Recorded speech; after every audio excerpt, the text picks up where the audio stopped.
Generally beards are not very appreciated for an interview setting. क्यों? क्योंकि कहीं ना कहीं वो एक अनकेम्प्ड का लुक दे देती हैं, सब पे सूट नहीं करती हैं. So if it suits you, then you can have a very trimmed kind of beard. You shouldn't look like a very old man, you know, एकदम बहुत बड़ी सी beard बना के, so वैसा वाला appearance नहीं आना चाहिए. Pen you can carry, yes, pen आप ले जा सकते हैं, बट जनरली यूपीएससी में एंटर करने से पहले पेन्स वगैरह सब ये लोग रिमूव करवा लेते हैं. But if you carry, nobody is going to say कि आपने पेन क्यों कैरी किया.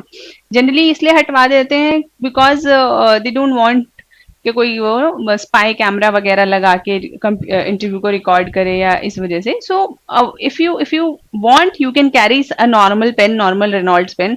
Don't go for any flashy pen. Don't buy कि मैं तो एकदम पार्कर्स पेन लगा के जाऊंगा. नहीं, बिल्कुल एकदम normal pen you should carry. YouTube as your hobby, surfing YouTube as a hobby, लेकिन इसके अंदर आपको फिर तैयार रहना पड़ेगा बहुत सारे क्वेश्चंस के लिए.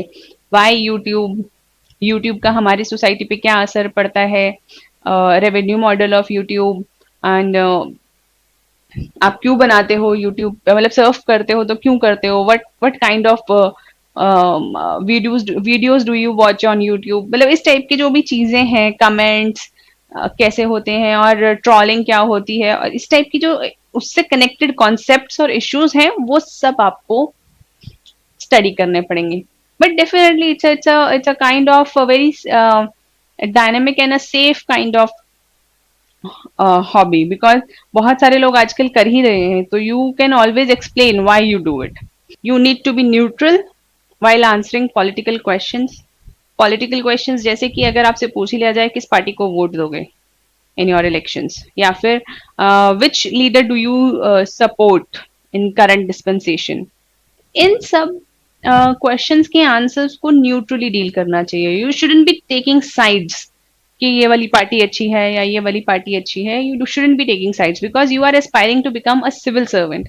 And the major quality of a civil servant is to be apolitical. You shouldn't come out as somebody who is politically inclined. और ऐसा क्यों है? क्योंकि bureaucracy is a steel framework. So parties come and go, but steel framework is here. So if we are having our allegiance to one or the other party or political leaders, तो आप उतने honesty के साथ अपनी policies को implement नहीं कर पाएंगे और ना ही आप उतनी ऑनेस्टी के साथ पॉलिसी मेकिंग कर पाएंगे. तो इट्स वेरी इंपॉर्टेंट कि आप अपने आप को एक न्यूट्रल कैंडिडेट की तरह प्रोजेक्ट करें.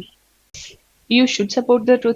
बट अगर आप ये कह रहे हैं कि सपोर्टिंग द ट्रुथ मतलब ये लीडर बेकार है और ये पॉलिटिकल पार्टी खराब है, so I don't consider it as a truth. क्योंकि ट्रुथ आप ऑफ कोर्स ये बता सकते हैं कि there are systemic issues in the system, in our political system, in our economic system. There is poverty, there is unemployment, there is malnourishment. So there are numerous plethora of problems in the system. You can talk about them. But blame gaming जहां पे चालू हो जाएगी, then वो area को हमें avoid करना है. बहुत ज्यादा ओपन क्रिटिसिज्म तो किसी का भी नहीं करना चाहिए. ओपन इन द सेंस कि एकदम मतलब you are just seeing only the negative points, क्योंकि ऐसा किसी में होता भी नहीं. Everything is in a grey shade. So if you want to criticize ruling government or any other government or opposition, whoever, then you should have proper arguments backed up for that. मतलब आप कह सकते हैं कि sir, I think this is the matter, and because of this reason, I think the policy initiative was lacking in consideration in 1, 2, 3, 4, 5 arguments. तो आपने बता दिया कि ठीक है, आप उतना सपोर्ट नहीं करते हैं इस आर्ग्यूमेंट को, और किस कारण से नहीं करते हैं वो भी आपने क्लैरिफाई कर दिया. सो ये इतना इंपॉर्टेंट नहीं है कि आपने किसी चीज को सपोर्ट किया या नहीं किया. ये बहुत इंपॉर्टेंट है कि आपने उसके बारे में सोचा और क्या आर्ग्यूमेंट्स दिए आपने. वाटर.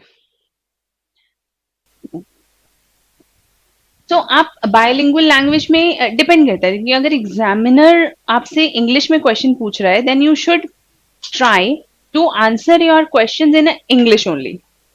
लेकिन if you're not comfortable in English, अगर आपको words skip करते हैं, if you're not able to express concepts in English, then don't be afraid and use bilingual or Hindi, because ऐसा कहीं नहीं लिखा है कि you cannot answer in your own language, in your mother tongue, in your native language like Hindi.